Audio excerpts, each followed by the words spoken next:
Happy father's day. আজকে তো father's day, তাই বাবা যে খাবারগুলো ভালোবাসে আমি সেই রকম খাবার বানিয়েই থালিটা সাজিয়েছি। দেখো তো তোমাদের কেমন লাগে। প্রথমে দিয়ে দিলাম এক বাটি সাদা ভাত, তার সঙ্গে বানিয়েছি পোলাও। আমার বাবা ফ্রায়েড রাইস বিরিয়ানির থেকে এই বাসন্তী পোলাও খেতে ভীষণ ভালোবাসে।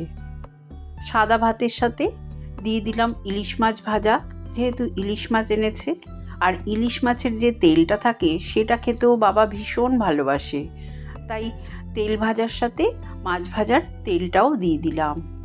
আর বানিয়েছিলাম ইলিশ মাছের ঝাল। এই তেল ঝালটা গরম ভাতে ভীষণ খেতে ভালো লাগে। আর পোলাওয়ের সাথে খাবে বলে মাটন কষা করেছি, সঙ্গে স্যালাডও দিয়ে দিলাম।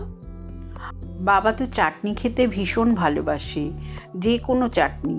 এখন তো আম পাওয়া যায়, তাই আমের চাটনি করেছি। আর বানিয়েছিলাম স্পেশাল আম দই। এই রেসিপিটা তোমাদের সাথে আমি পরে একদিন শেয়ার করব।